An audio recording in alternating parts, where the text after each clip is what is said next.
the end of his recitals, he typically improvises a 4-movement symphony on submitted themes. When he receives the themes, he often says to the audience something like, well, this is the really fun part, because this is where the suspense enters in, and we just don't really know what's going to happen now, do we?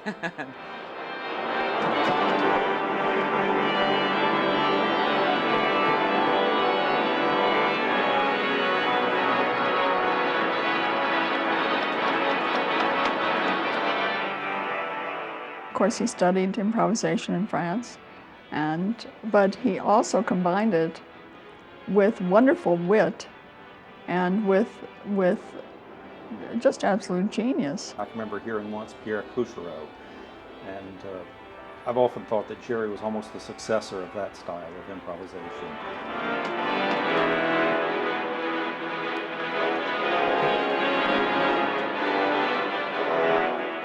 The first time that I heard Gerre in a concert do this, it was the same kind of electrical experience that first impression Dupré had made on me that Sunday at Saint-Sulpice.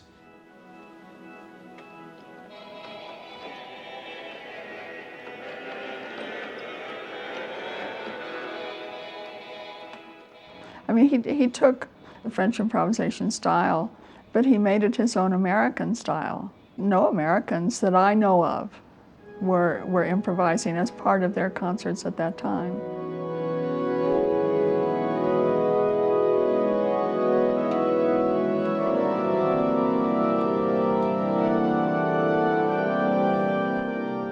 The result of his improvs are a well-formed whole.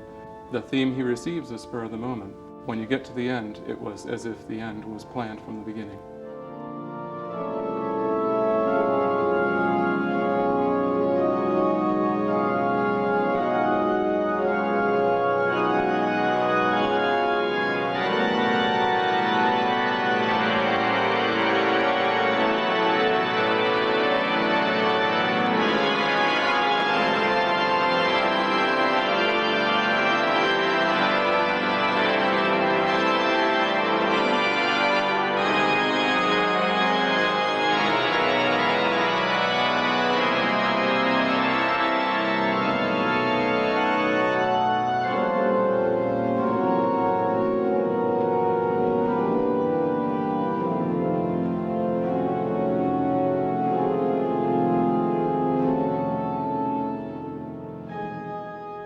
We had just done a movement of a Haydn Mass, probably the Agnus Dei, of a Haydn Mass. And the next piece that he was doing as part of the service was a Messiaen. And he sat down in the organ and started flittering away with the Haydn Mass. And over about a 4.5-minute period, we got transformed 200 years in music into this totally different vocabulary. I don't know how he did it.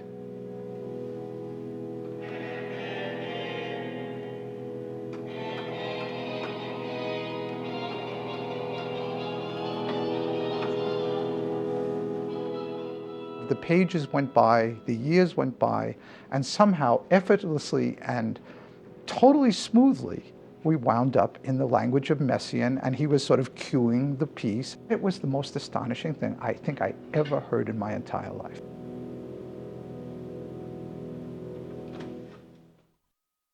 It grew on me slowly, an awareness of the breadth of his talent. I think that that's been a form of richness in my life for a long time now. That's inspired me tremendously. Okay.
the story's a legend. His quips about improvisation when he works with students, when in doubt, trill. Salvation is a half step away, or that if you make a mistake, repeat it. You never were allowed to take yourself seriously. There was always a sense of fun and adventure. These things trivialize the tremendous skill that he has developed and which he has imparted to a younger generation. So much so, in fact, that there really, you could hardly think of an organ department in America today without having course offerings in improvisation. That was not the case 50 years ago. A very simple question, nothing but a scale, of course. But if I were to answer it like this,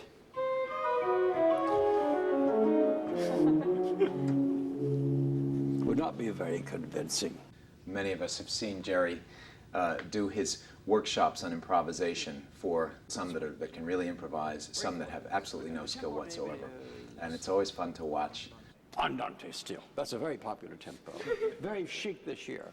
Okay. He'll have everyone count in time so that we know where the phrases are and how long the phrases are, and have everybody almost do a round robin of coming up to the organ and playing 4 bars, and then the next person continues the next 4 bars seamlessly. And Gerre has a way of making everyone feel comfortable doing that, something they would never do otherwise, get up and improvise without any preparation in front of their colleagues and peers. And when Gerre does it, it seems like it's an improvisation party. More than any other American organist, for certain, he has blazed the trail in developing his improvisational skill, improvising publicly on submitted themes, and even according to the rigors of contrapuntal improvisation. His influence in that is absolutely unique in this country.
There are 2 different sorts of organist. The first sort is the discouraging organist, who merely wants you to listen to what he's doing and doesn't give a damn about involving you. The other sort is the encouraging sort, which Gerre was. You knew that you had been in a special place, and that the totality of the worship came through. Certainly the music and the liturgy and the word is all tied together at St. Thomas in a way that you just don't feel it's quite the same way anywhere else. There were a group of us, all the same age, who were in positions, entered our positions at the same time, and they were all men and boys choir programs that required a lot of rebuilding. And of course, looking to Gerre and his work at St. Thomas as Mecca. Watching him play and conduct services was like being in graduate school and being paid for it. I was on his side from the very beginning. So I started out with him in statu pupillare, in the state of a pupil. He was the boss. And I established the principle immediately when the choir was rehearsing for one of the offices, that evensong, where I had to intone the versicles and responses. I always went to the rehearsal on Sunday afternoons, and I placed myself at his direction, and this was completely understood. And that went on, you know, for nearly 25 years. What is written in the hymnal is really more for voices than it is for the organist. And Gerre so brilliantly always understood that it was about the words first and the music second. You can tell what he thinks is important by how he makes the music, the line or the shape that he gives it, the registration, the harmonic idiom that he uses. You have a very strong sense of exactly how he views the mood, the text, the message that he drew from it, and what he wanted you to draw from it. It was smooth, sexy, and just hair-raising at the same time. I think his talent really evolved when he had the resources to use at the choir school and the instrument at St. Thomas. And I think his improvisation grew as his choral conducting grew. And the service at St. Thomas also was a perfect foil for improvisation. I never felt like Gerre would improvise just for the sake of being heard. He was always accompanying some action. His work was always tuned into what was happening in the building. Yes, we can sit there and all figure out clever little chords, you know, but are they arbitrary? Or do they really have a place in what's going on musically and in the overall meaning? Gerre, a simplified and insulting thing to say would be that he had good taste. I'd rather say that he had good judgment and a good sense of exactly what to do at the right moment to enhance the music and the text just by giving it a musical goose. He never forgot that it was about the words first, and he made sure that we didn't. The importance of that just really can't be overstated. He's really set a benchmark and done things at St. Thomas that people can take back to their own church and say, well, gosh, Gerre Hancock did that at St. Thomas, we can do it here. If you talk with him for just a little while, you're aware of his background in the Southern Baptist Church, and I think he's brought that kind of fervor that is typical of that denomination to a different situation entirely. I was visiting New York City for the first time when I was a student at Oberlin, and Gerre was at the organ playing hymns like I'd never heard hymns played in my life. As a matter of fact, that experience changed my whole outlook on how we do a church service. In that remarkable gift he had for shifting the mood from one verse to another.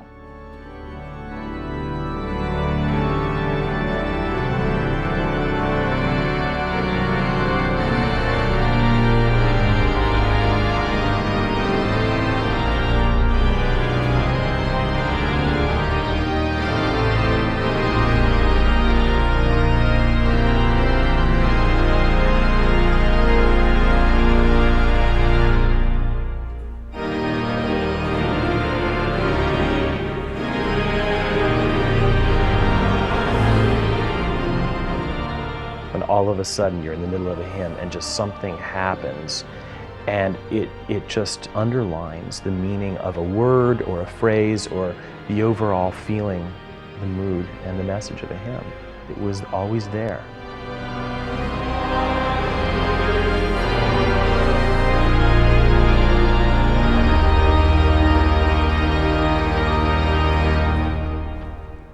I've always said rather blithely, there is only one Gerre Hancock.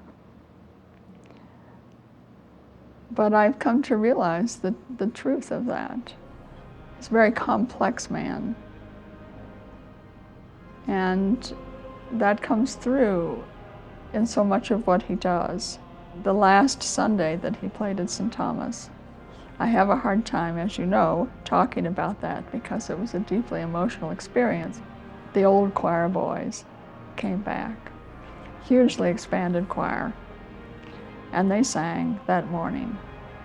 And then at the end of the service, the final hymn, well, I couldn't sing, I couldn't even see the words in the hymnal. But when Gerre then began the improvisation at the end, the congregation just surged up into the chancel. And it was as though this enormous love surrounded him, watching the intelligence at work, watching the profundity, really, of the moment, his last service at St. Thomas, a church that he loved very dearly. And the look on his face and the whole expression of his body, the last few chords and then the final chord and the release. The congregation exploded in applause that went on and on and on. They didn't want to let him go.